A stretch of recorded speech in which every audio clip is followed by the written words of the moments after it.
उर्मिला सनावर ने जो खुलासे किए हैं और उसके बाद भी अगर सरकारें सीबीआई जांच नहीं कर रही हैं, कहीं ना कहीं ये दर्शाता नहीं है कि वो सिर्फ फेलियर हैं और हमारी बेटी को उन्होंने बहुत बुरी तरह से फेल किया है, अंकिता भंडारी को। मुझे लगता है वो इसमें लिप्त है और अब तो बहुत ही ज़्यादा एविडेंट हो गया है जिस तरह से ये वीआईपी का नाम सामने आ गया है। उस इंसान का नाम आने के सामने भी कम से कम एक आश्वासन तक नहीं आया है मुख्यमंत्री का, जो कि बहुत बोलते थे कि यहाँ पर हमारी बेटियों को न्याय मिलेगा। या इस पर्टिकुलर केस में उन्होंने बोला देखो मैंने बुलडोजर चलवा दिया है, मैंने अपनी कार्रवाई कर दी है। सीबीआई जांच की जो बात हम शुरू से बोल रहे हैं अंकिता भंडारी केस में, वो आज तक सीबीआई जांच नहीं हुई। पर अब ये हाई टाइम है, जबकि हमको सामने से नाम मालूम है उस शख्स का, तो क्यों नहीं सीबीआई जांच हो रही है। उर्मिला जी का अकाउंट हैक कर लिया गया है, वो अभी 2 दिन से अंडरग्राउंड है। जी हां दोस्तों, अंकिता केस में वीआईपी की एंट्री के बाद जहां जांच की मांग तेज है, वहीं इस पर सरकार के फैसले का अभी भी इंतजार है। लेकिन अब बड़ी खबर यह आ रही है कि इस पूरे मामले को एक बार फिर सुप्रीम कोर्ट की वकील उठाने जा रही है। यानी मामला सुप्रीम दर पर पहुंचेगा, यह कहने में कोई शंका नहीं, लेकिन हां जल्दबाजी भी नहीं कर सकते। लेकिन कौन है वो सुप्रीम कोर्ट की वकील जिसने उठा दिया ये कदम, कर दिया अंकिता की लड़ाई लड़ने का ऐलान, और अब क्या सीधे कोर्ट से होगा फैसला? बताऊंगा आपको पूरी खबर। नमस्कार, पहला मैं पंकज रौतेला, आप देख रहे हैं उत्तराखंड न्यूज। दोस्तों, न्याय की मांग के बीच अंकिता भंडारी मामले में यह नया मोड़ आया है, क्योंकि अब तक इस पूरे मामले पर सियासत, लोगों का गुस्सा, हंगामा यह देखने को मिला। लेकिन कोर्ट कचहरी की बात भी अब होने लगी है। सुप्रीम कोर्ट की वकील के ऐलान की चर्चा भी खूब होने लगी है। वो खुद पहुंची देहरादून, क्योंकि सुप्रीम कोर्ट की वकील का कहना यह कि इस मामले की जांच फिर से होनी चाहिए। अब सुप्रीम कोर्ट की वकील खुद अदालत में लड़ेंगी ये लड़ाई। क्या इस कदम से उत्तराखंड की बेटी को न्याय मिलेगा, अंकिता को न्याय मिलेगा? ऐसे मिलेगा, इस रास्ते से मिलेगा? लोग तो ये जानना चाह रहे हैं, किसी भी रास्ते से मिले, कुछ तो निकले, शंकाओं पर से पर्दा हटे। दोस्तों, वीडियो को अंत तक जरूर देखिएगा।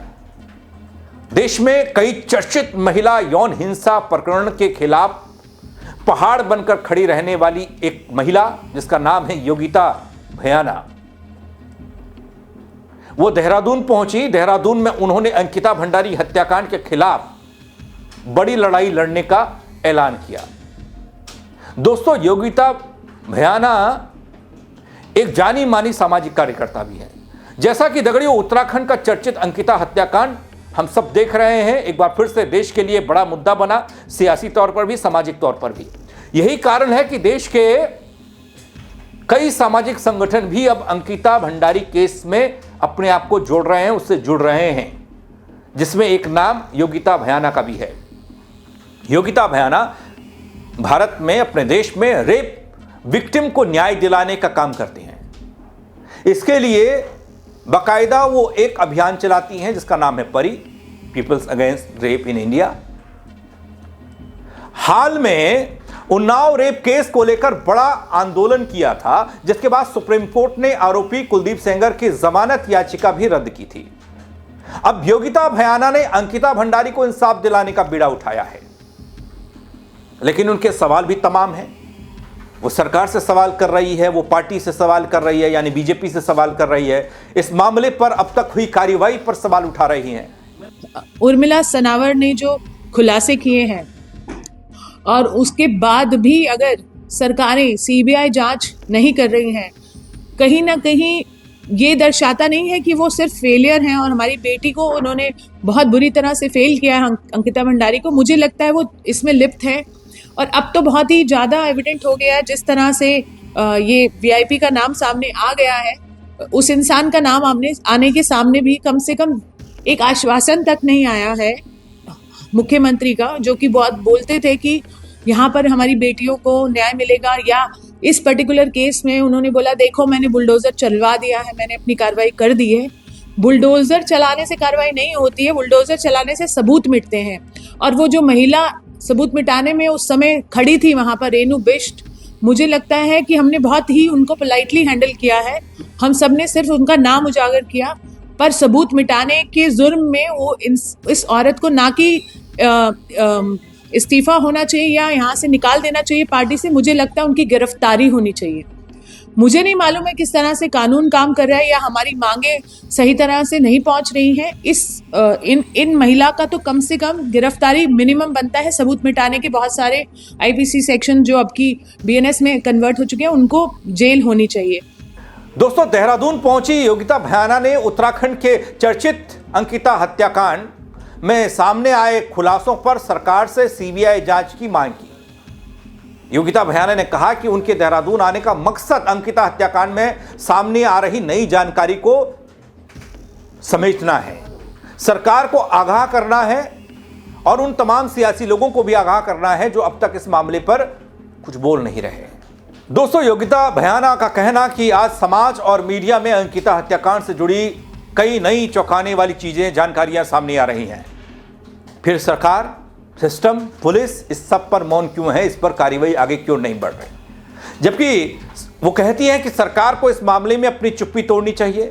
जिस तरह से लगातार उर्मिला सनावर चीख कर हर वीडियो के जरिए नई नई चीजें सामने ला रही थी, ऑडियो रिकॉर्डिंग बता रही थी, उसको लेकर गंभीर होना चाहिए था पुलिस को भी, सिस्टम को भी। उर्मिला सनावर के आरोपों की सीबीआई जांच होनी चाहिए। सीबीआई जांच की जो बात हम शुरू से बोल रहे हैं अंकिता भंडारी केस में, वो आज तक सीबीआई जांच नहीं हुई। पर अभी हाई टाइम है, जबकि हमको सामने से नाम मालूम है उस शख्स का, तो क्यों नहीं सीबीआई जांच हो रही है। मेरी अंकिता के पिता से अभी बात हुई थोड़ी देर पहले भी की, क्योंकि वो आ नहीं पाए, तो उन्होंने बताया कि उन्हें क्या क्या समस्याएं झेलनी पड़ रही हैं। उन्होंने मुझे बताया कि कानूनी प्रक्रिया में आज तक पुलकित आर्या और उसके साथियों की कॉल डिटेल्स अभी तक पेश नहीं किए गए हैं। हालांकि 2 साल ट्रायल चलने के बाद जहां पर उनको सजा हुई है, आज तक कॉल डिटेल्स वहां पर प्रेजेंट नहीं किए गए हैं। बहुत सारी चीजें हैं, वो आर्थिक मंदी से भी गुजर रहे हैं, उनको आज तक कोई सहायता नहीं दी गई। जो बड़े बड़े प्रॉमिस, जो वादे इन्होंने किया, आज तक उनको पूरा नहीं किया गया। बहरहाल बेटी के न्याय की बात है। अब तो हमें नाम भी सामने आ गया है, जो अगर इन्होंने अभी भी सीबीआई नहीं लगाई तो आपको भी मालूम है आक्रोश में हम लोग, और हम चाहते हैं कि नहीं तो सत्ता पलटेगी या जो भी होगा। हम लोग सड़क पर उतर रहे हैं, सड़क पर देख रहे हैं आप, और उतरेंगे, पर हमें न्याय चाहिए इस बेटी के लिए। और सीबीआई जांच इज द लीस्ट वो जो कर सकते हैं इस केस में। और कम से कम ये 2 इंसानों के नाम जो मैंने बताए हैं, रेनू बिष्ट और जो ये वीआईपी जिसका नाम सामने आया है, उसको इमीडिएट अरेस्ट किया जाए, इन्वेस्टिगेट किया जाए। कभी भी कोई रेप पीड़िता का मामला होता है, पहले अरेस्ट होता है, फिर इन्वेस्टिगेट होता है। ये लॉ में जो चेंज आया था निर्भया केस के बाद, जस्टिस वर्मा रिकमेंडेशंस के बाद जो चेंजेस आए थे, उसमें ये तथ्य, ये एक लॉ है। हम कोई नहीं वो हम पे एहसान कर रहे हैं, हम अपनी हक मांग रहे हैं। पहले आप उसको अरेस्ट कीजिए, फिर जांच कीजिए और जांच सीबीआई को दीजिए। ये हमारे मोटी जो हमारी डिमांड है, ये है।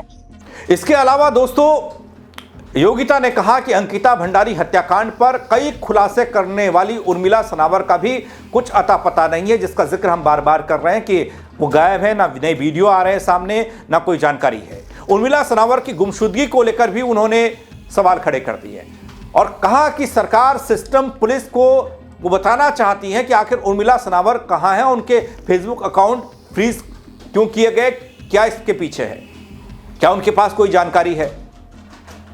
क्योंकि उर्मिला सनावर के नहीं होने के पीछे भी कई तरह के चीजें सामने आ रही। कोई कह रहा पुलिस हिरासत में है, कोई कह रहा कि नहीं अंडरग्राउंड हो गए, कोई कह रहा है नहीं किसी और के संपर्क में, किसी और के साथ है। यानी कि जो इस केस के पक्षधर हैं, जो उनको लगता है कि उर्मिला सनावर और उन तमाम चीज़ों को नष्ट किया जा सकता है, उन सबूतों साक्ष्यों के साथ छेड़छाड़ हो सकती है। अब पता नहीं क्या इसके पीछे है, वो तो वक्त बताएगा। लेकिन मौजूदा वक्त में यह सवाल उठा जब सुप्रीम कोर्ट की वकील अंकिता भंडारी केस की बात कर रही थी, तो उर्मिला सनावर पर भी उन्होंने कहा और साथ ही कह दिया कि बेटी को न्याय दिलाने के लिए आवाज उठाने वाली उर्मिला सनावर की आवाज को क्यों दबाया जा रहा है। अब उसमें सच्चाई कितनी है तो बात की बात है, लेकिन मौजूदा वक्त में उर्मिला सनावर ही वो वैसे ही अभिनेत्री हैं और हीरोइन बनी हुई है, हीरोइन बनाया है उनको प्रदेश की जनता ने, क्योंकि वो बोले नई चीजें सामने ला रही हैं। इस पर जवाब मांग रही हैं। उर्मिला सनावर ने भी मांगा, प्रदेश की जनता मांग रही है और अब ये सुप्रीम कोर्ट की वकील मांग रही हैं। उर्मिला जी का अकाउंट हैक कर लिया गया है, वो अभी 2 दिन से अंडरग्राउंड है या वो उनकी जान को खतरा है। हम चाहते हैं कि उनकी जान को भी जो खतरा बना हुआ है उसके लिए उनको सुरक्षा मिले। उन्होंने एक बहुत बड़ा काम किया है, ये इसको उजागर किया है, जो भी परिस्थितियों में किया है वो अलग बात है, पर उन्होंने इस चीज को सामने लाया तो उनकी सुरक्षा के लिए भी हमें हमारी जिम्मेदारी बनती है और जो तथ्य उन्होंने बोले हैं उसके ऊपर कार्रवाई चाहिए। देखिए, अब तक तो कोर्ट को ले लेना चाहिए था। हमारे देश की जो कोर्ट है आजकल कुत्तों पे संज्ञान ले रही है, स्वतः संज्ञान ले रहे हैं कि कुत्ते यहाँ नहीं घूमने चाहिए, कुत्ते वहाँ नहीं घूमने चाहिए। मुझे तो हैरानी हो रही है कि देश की बेटियों के साथ इतनी बर्बरता हो रही है और वो अभी इसमें संज्ञान लेने का सोच रही हैं। कोई भी सभ्य समाज में, कोई भी सो कॉल्ड डेवलपिंग नेशन में ये खुद ही स्वतः संज्ञान ले लेना चाहिए था। और मैं ये नहीं कहती कि हर वीडियो पे आप सीरियसली लो, बट उसने कुछ तथ्य दिए हैं, वीडियो रिकॉर्डिंग्स दिए हैं। हम ये भी नहीं कह रहे हैं कि आप इमीडिएट उस पर जंप करें, कम से कम जांच के घेरे में तो लें। कम से कम, जैसा कि मैंने बोला, नया लॉ यही कहता है, जो कि आफ्टर निर्भया मैंने तो नहीं बनाया, कि आप गिरफ्तारी करके आप जांच कीजिए, अगर निर्दोष हो तो छोड़ दीजिए, बट कम से कम जांच तो कीजिए। अगर आप जांच भी नहीं करें तो आप सीधा सीधा आरोपी को बचा रहे हैं और आप नहीं चाहते कि और बड़े खुलासे हों, क्योंकि वो जेल जाएगा तो उसे खुलासे करने पड़ेंगे। साथ ही दोस्तों, उन्होंने एक बात और कही। अंकिता भंडारी हत्याकांड में इस नए खुलासे के बाद उन्होंने कहा कि जिस तरह से बड़े नेताओं का नाम सामने आया, उन तथ्यों की भी जांच होनी चाहिए। उर्मिला सनावर का जिक्र किया, अंकिता को न्याय दिलाने की बात की और साथ ही जिन तथ्यों की बात कर रहे हैं, जिन ऑडियोज का जिक्र हो रहा है, उन्होंने कहा उनकी भी जांच होनी चाहिए। खुद इस पूरे मामले की बारीकी से मॉनिटरिंग कर रही हैं। अगर जरूरत पड़ी तो इस मामले को वो सुप्रीम कोर्ट तक लेकर जाएंगी। यानी कि बात आ गई फिर सुप्रीम कोर्ट की। दोस्तों, आपको बता दूं कि योगिता वही सामाजिक कार्यकर्ता है जिन्होंने दिल्ली में जघन्य निर्भया हत्याकांड से लेकर उन्नाव रेप कांड में कोर्ट में याचिका दायर कर अपराधियों के खिलाफ लड़ाई लड़ी थी। इसको भूला नहीं जाना चाहिए, ना ही दरकिनार किया जाना चाहिए। योगिता भयाना अब अंकिता हत्याकांड के अलावा एक और बेटी की लड़ाई लड़ रही है। उन्होंने कहा कि वो लगातार देश में महिलाओं के साथ हो रहे यौन हिंसा के खिलाफ लड़ती रहेंगी और अंकिता भी उसमें जुड़ चुकी हैं। जिस तरह से दोस्तों की सत्ता के करीबियों को उनके रसूख के चलते टच नहीं किया गया या फिर बचाया गया, जो आरोप लगते रहे हैं, जो कांग्रेस लगा रही है, प्रदेश का जनमानस लगा रहा है, उसके खिलाफ अब सुप्रीम कोर्ट की ये वकील लड़ने जा रही है, जिनका नाम है योगिता भयाना। आगे क्या होगा, कैसे इस पूरे मामले पर से पर्दा हटेगा, वीआईपी के नाम को लेकर जो उपभोग की स्थिति बनी है उससे बादल छटेंगे, ये तो वक्त बताएगा। लेकिन हाँ, एक नया मोड़, सुप्रीम कोर्ट जाने का दरवाजा, इस केस में सुप्रीम कोर्ट इस मामले को ले जाने का दरवाजा खोला है इस सामाजिक कार्यकर्ता ने, जो महिलाओं की लड़ाई को लड़ती आई है, योगिता भयाना ने। आप क्या कहेंगे इस खबर को लेकर, कमेंट के जरिए जरूर बताइएगा। दगड़ियों, मेरे साथ जुड़ने के लिए आप सबका बहुत शुक्रिया। खबर को शेयर कीजिएगा।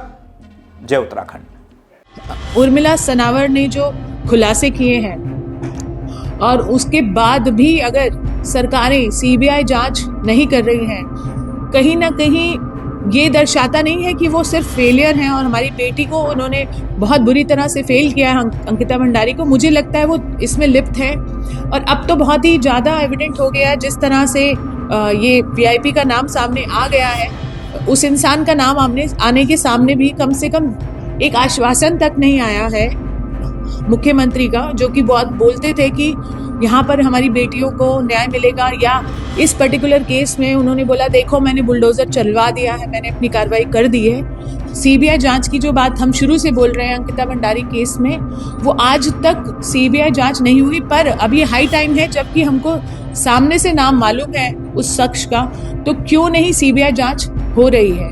उर्मिला जी का अकाउंट हैक कर लिया गया है, वो अभी 2 दिन से अंडरग्राउंड है।